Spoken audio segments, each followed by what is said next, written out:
a finger on it. The Atlanta bench exploded immediately when the call was made, but nevertheless, it has sealed the fate of the Atlanta Hawks. 17 seconds. They'd have to shoot quickly and get an enormously quick steal. Let's see if they can pull it off. It'll take a miracle. Rivers comes in, knocked away, and a foul is called. 11 seconds left on the clock.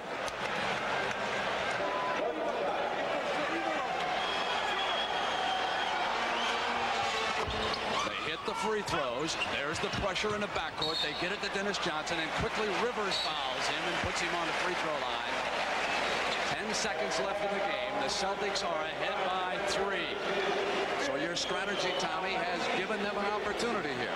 Well, They made the quick foul, and they almost made the steal, but Dennis Johnson just took one step up the court and then back to the ball, and Bird, the inbounder, got it to him. Right now, they have to make this free throw to stay out of range.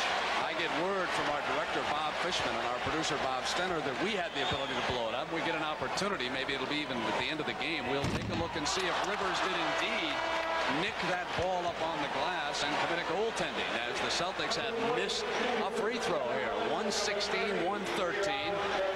So still a glimmer of hope for Carr and Livingston, Mike Fratello, and the rest of these gutty Atlanta Hawks, who just will not surrender in this series to the favored Boston Celtics.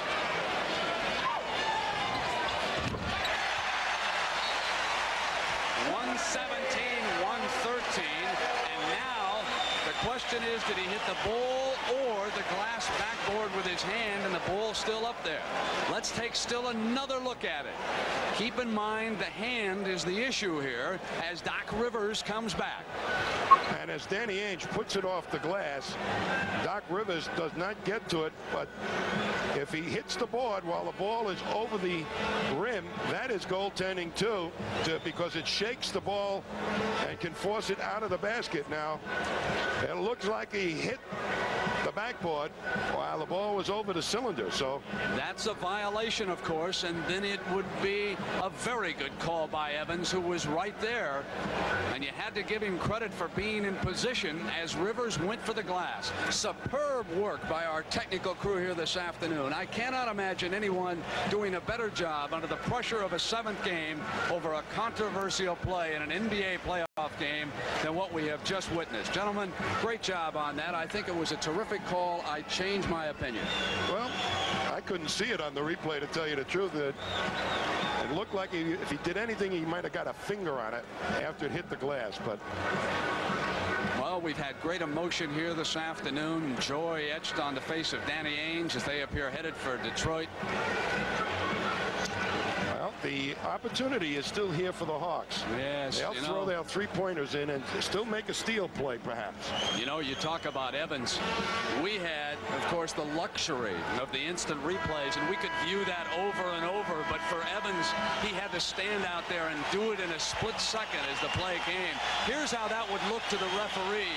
Normal speed as Ainge sets sail and Rivers comes. And he made the call right now.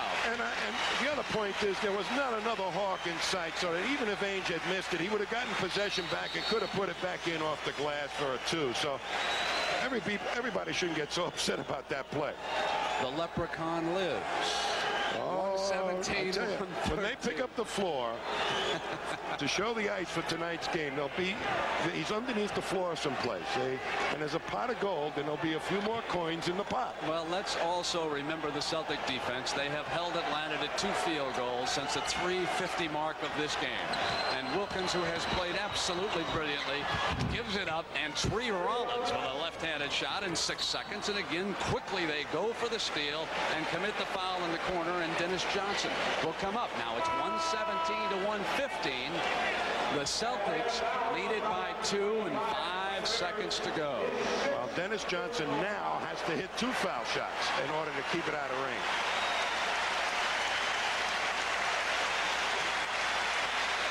So the Celtics crowd, the 15,000+ standing room only, they certainly believe now that the Celtics will move on to take on Detroit in the Eastern Conference Championship Series. We will move in to cover that drama. That'll there'll be another war just like this one for Boston. What a great series for Doc Rivers. My hat's off to him. That's it. It'll be the Pistons and the Celtics, a rematch of last year's Eastern Conference Championship, but a team that can walk off with their heads awfully high here this afternoon, the Atlanta Hawks. Still has one foul shot to make, Brent.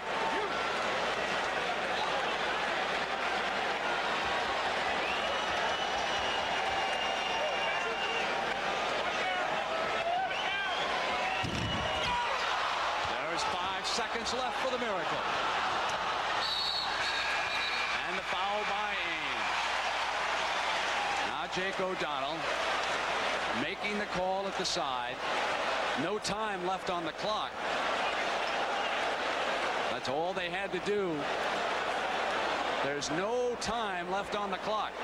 And they go over deliberately on Dominique Wilkins to not let him even get off a three-point attempt. So they'll have to put some time back on the clock. And obviously,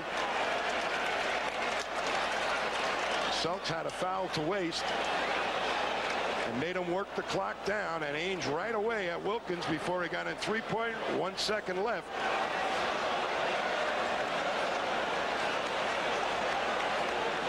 So they'll have that 1 second when they reset the clock. Well, Dominique will be shooting 2 foul shots. They didn't have one to waste. And he will, if he makes the first one, quite obviously miss the second one, and in comes all the leapers that Mike Fratello can muster.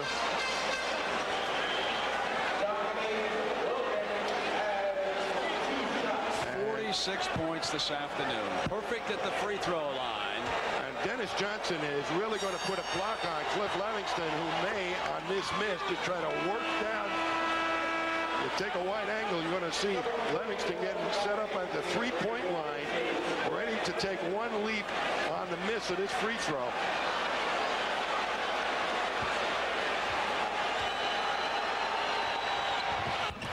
The miss, and that's it.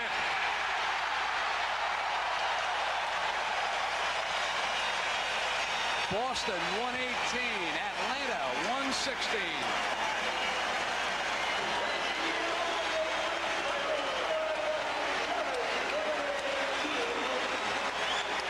The Celtics survive another 7th game war, as they did twice last year in reaching the NBA